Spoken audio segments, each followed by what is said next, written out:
அமெரிக்காவின் B-2 stealth விமானங்களையே நிலைகுலைய வைக்கும் சீனாவின் ரகசிய ரேடார்கள் இப்போது ஈரானின் கைகளில். அமெரிக்க விமானந்தாங்கி கப்பலின் துல்லியமான இருப்பிடத்தை ஈரானுக்கு காட்டிக் கொடுக்க சீனாவின் டயாங் ஈஹாவ் என்ற கப்பல் மிக நெருக்கமாக பின்தொடர்வதாக தகவல்கள் வெளியாகியுள்ளன. பென்டகனை நிலைகுலையச் செய்ய சீனா பின்னணியிலிருந்து நடத்தும் அந்த அதிரடியாட்டம் என்ன? ஈரானின் இந்த ஆவேச போரின் பின்னால் இருக்கும் சீனாவின் ரகசிய வியூகங்களை இன்று அலசப்போகிறோம். வணக்கம். அமெரிக்காவுக்கும் ஈரானுக்கும் இடையில் போர் வெடித்தால் உண்மையில் யாருக்கு லாபம்? அமெரிக்காவிற்கா, ஈரானுக்கா? இல்லை, அமெரிக்காவின் தோள் மீது சவாரி செய்து தனது பரம எதிரியான ஈரானை முடக்க இஸ்ரேல் எப்படியும் லாபமடையும் என்பது நம் அனைவருக்கும் தெரிந்தது. ஆனால் இந்த ஆட்டத்தின் மற்றொரு முனையில் இருக்கும் சீனாவிற்கு இது ஒரு சிம்பிளான வாய்ப்பு அல்ல, இது ஒரு டேஞ்சரஸான வாய்ப்பு. இந்த போரை உலகமே பதற்றத்துடன் பார்த்து கொண்டிருக்கும் வேளையில் சீனாவிற்கு மட்டும் இது ஒரு ஆபத்தான வாய்ப்பு. அமெரிக்காவின் கவனமும் ஆயுதங்களும் மத்திய கிழக்கிற்கு திரும்பும். அந்த இடைவெளியை பயன்படுத்தி தைவானை தனிமைப்படுத்தி அதை கைப்பற்ற சீனாவிற்கு இது ஒரு பொன்னான வாய்ப்பு. மறுபக்கம் ஒரு மிகப்பெரிய ஆபத்து ஒளிந்திருக்கிறது. இந்த போர் நீண்டால் சீனாவின் தொழில் வளர்ச்சிக்கு தேவையான 50% எண்ணெய் விநியோகம் துண்டிக்கப்படும். பெட்ரோல் விலை உயர்ந்தால் சீனாவின் அசுரவேக தொழிற்சாலைகள் அப்படியே முடங்கும். அமெரிக்காவை மத்திய கிழக்கில் கட்டிப்போட விரும்புவதா அல்லது தனது பொருளாதாரத்தை பாதுகாக்க அமைதி பேசுவதா? சீனா இன்று எதிர்கொள்ளும் மகா தர்ம சங்கடத்தை பற்றித்தான் இந்த வீடியோவில் ஆழமாக பார்க்க போகிறோம். சீனாவிலிருந்து அடுத்தடுத்து இராணுவ விமானங்கள் ஈரானில் தரையிறங்குகின்றன. ஆயுதங்களும் தொழில்நுட்பங்களும் அள்ளிக் கொடுக்கப்படுகின்றன. ஆனால் சீனா ஏன் ஈரானுக்கு இவ்வளவு பெரிய உதவியை செய்கிறது? வெறும் நட்புக்காகவா? அல்லது இதற்கு பின்னால் ஒரு மிகப்பெரிய புவிசார் அரசியல் தந்திரம் ஒளிந்திருக்கிறதா? முதலாவதாக, சீனா தனது தைவான் கனவிற்காக ஈரானை ஒரு பகடைக்காயாக பலிகடாவாக பயன்படுத்துகிறதா? இதை புரிந்து கொள்ள நாம் ஒரு இராணுவ கணக்கை பார்க்க வேண்டும்.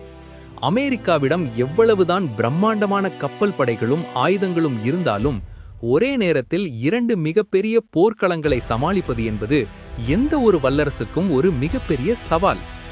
ஏற்கனவே உக்ரைன் மற்றும் ஐரோப்பிய எல்லைகளில் அமெரிக்கா தனது கவனத்தை செலுத்தி வரும் வேளையில் இப்போது ஈரானுடன் ஒரு முழுநேர போர் வெடித்தால் அமெரிக்காவின் நதிநவீன ஏவுகணைகள் மற்றும் உளவுத்துறை கண்காணிப்பு பெருமளவு மத்திய கிழக்கிற்கு திரும்பக்கூடும். அமெரிக்காவின் கவனம் சிதறும்போது பசிபிக் பிராந்தியத்தில் ஒரு பாதுகாப்பு இடைவெளி உருவாகும். அந்த தருணத்தை பயன்படுத்தி தைவான் மீது சீனா தனது பிடியை இறுக்கினால் அமெரிக்காவால் உடனடியாகவும் முழு பலத்தோடும் அங்கே எதிர்வினையாற்ற முடியாமல் போகலாம். சுருக்கமாக சொன்னால், ஈரானை ஒரு பகடைக்காயாக்கி அமெரிக்காவை அங்கே கட்டி போட்டுவிட்டு தனது நீண்டகால கனவான தைவானை நோக்கி காய்களை நகர்த்த சீனா திட்டமிட்டிருக்கலாம் என்பதே பல சர்வதேச வல்லுநர்களின் கணிப்பு. சீனாவிற்கு இது வெறும் வாய்ப்பு மட்டுமல்ல, ஒரு மிகப்பெரிய அச்சுறுத்தலும் கூட. ஏன் தெரியுமா? தைவானை கைப்பற்றுவது சீனாவின் ஒரு கண் என்றால், தனது பொருளாதாரத்தை பாதுகாப்பது அதன் மறுகண். ஈரானை பயன்படுத்தி அமெரிக்காவின் கவனத்தை திசை திருப்ப நினைக்கும் சீனாவிற்கு அதே ஈரானால் ஒரு மிகப்பெரிய ஆபத்தும். ஏன் தெரியுமா? சீனாவின் ஒட்டுமொத்த கச்சா எண்ணெய் இறக்குமதியில் சுமார் 50% மத்திய கிழக்கு நாடுகளிலிருந்துதான் வருகிறது.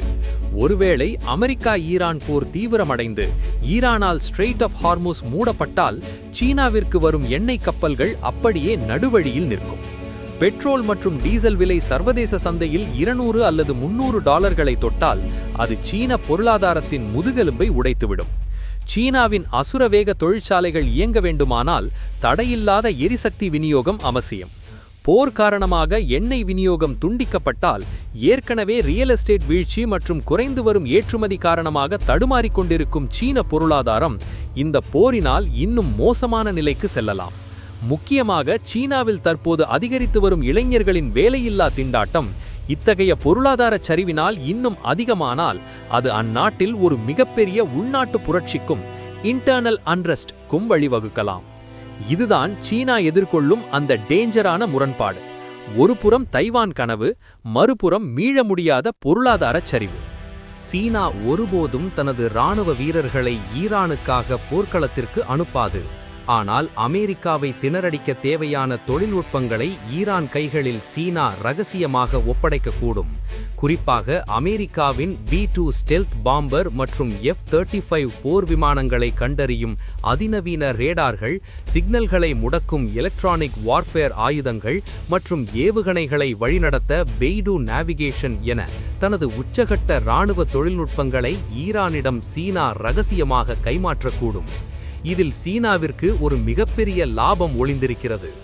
அமெரிக்காவின் ஆயுதங்கள் பல போர்க்களங்களில் நிரூபிக்கப்பட்டவை.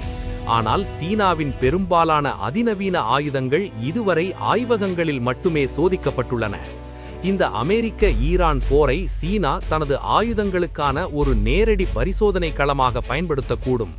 ஆனால் இதில் ஒரு மிகப்பெரிய ஆபத்தும் சீனாவிற்கு உள்ளது. உக்ரைன் போரில் உக்ரைனுக்கு வழங்கப்பட்ட அமெரிக்க மற்றும் மேற்கத்திய ஆயுதங்களை ரஷ்யா எப்படி உன்னிப்பாக கவனித்து அவற்றை தடுக்கும் முறைகளை கற்றுக்கொண்டதோ அதேபோல அமெரிக்காவும் இங்கே செய்யக்கூடும். ஈரானில் பயன்படுத்தப்படும் சீன தொழில்நுட்பங்கள், ரேடார் சிக்னல்கள் மற்றும் பெய்டு நேவிகேஷன் போன்றவற்றின் செயல்பாட்டை அமெரிக்கா உளவுத்துறை மூலம் மிக நெருக்கமாக ஆய்வு செய்யும். சீனாவின் ரகசிய தொழில்நுட்பத்தை அமெரிக்கா கண்டறிந்தால் எதிர்காலத்தில் தைவான் மீது சீனா நடத்தப்போகும் தாக்குதலின் போது சீன ஆயுதங்களை மிக எளிதாக முடக்க அமெரிக்காவிற்கு இது ஒரு வாய்ப்பாக அமைந்துவிடும். ஈரானுக்கு உதவி அமெரிக்காவை பலவீனப்படுத்த போய் தனது ரகசிய இராணுவ தொழில்நுட்பங்களை அமெரிக்காவிடம் சீனா பறிகொடுத்து விடலாமா? இதுதான் சீன இராணுவ தலைமை எதிர்கொள்ளும் அந்த சிக்கலான கேள்வி. தைவானுக்காக ஒளித்து வைத்திருக்கும் துருப்புச் சீட்டை இப்போதே காட்டிவிடலாமா? சீன இராணுவ தலைமை இந்த ஆபத்தை மிக தெளிவாக உணர்ந்துள்ளது. எனவே அவர்கள் எதை ஈரானுக்கு கொடுக்க வேண்டும், எதை ரகசியமாக வைத்திருக்க வேண்டும் என்பதில் மிக எச்சரிக்கையான ஒரு காயைத்தான் நகர்த்துவார்கள். நேயர்களே, புவிசார் அரசியலில் நிரந்தர நண்பர்களும் கிடையாது, நிரந்தர எதிரிகளும் கிடையாது. இங்கே எல்லாமே சுய லாபம் மட்டும்தான். அமெரிக்கா ஈரான் போர் என்பது வெறும் இரு நாடுகளுக்கு இடையிலான மோதல் அல்ல. இஸ்ரேல் தனது பாதுகாப்பிற்காக அமெரிக்காவின் தோள் மீது சவாரி செய்து இந்த போரை பயன்படுத்த நினைக்கும் வேளையில் சீனாவோ தனது தைவான் கனவிற்காக ஈரானை ஒரு பலிகடாவாக மாற்ற பார்க்கிறதா என்ற சந்தேகம் எழுகிறது. ஈரானின் நலனுக்காக சீனா இங்கே களமிறங்கவில்லை. மாறாக அமெரிக்காவை ஒரு நீண்டகால போரில் கட்டிப்போட்டு தனது காரியத்தை சாதிக்க சீனா துடிக்கிறதா? ஆனால் அதே தராசின் மறுபக்கம் தனது பொருளாதாரம் சிதைந்துவிடக் கூடாது என்பதில் சீனா நடக்கும் இந்த மெல்லிய கோட்டு பயணம் 2026இன் ஆசிய அதிகார மையத்தையே மாற்றியமைக்கப் போகிறது. வரப்போகும் நாட்களில் சீனா இந்த தந்திரம் அமெரிக்காவை திணறடிக்கப் போகிறதா அல்லது சீனாவையே பொருளாதார சிக்கலில் தள்ளப்போகிறதா என்பதை நாம் பொறுத்திருந்துதான் பார்க்க வேண்டும். இது குறித்து நீங்கள் என்ன நினைக்கிறீர்கள் என்பதை மறக்காமல் கமெண்ட் செய்யுங்கள். இந்த வீடியோ உங்களுக்கு பிடித்திருந்தால் லைக் செய்து உங்கள் நண்பர்களுடன் ஷேர் செய்யுங்கள்.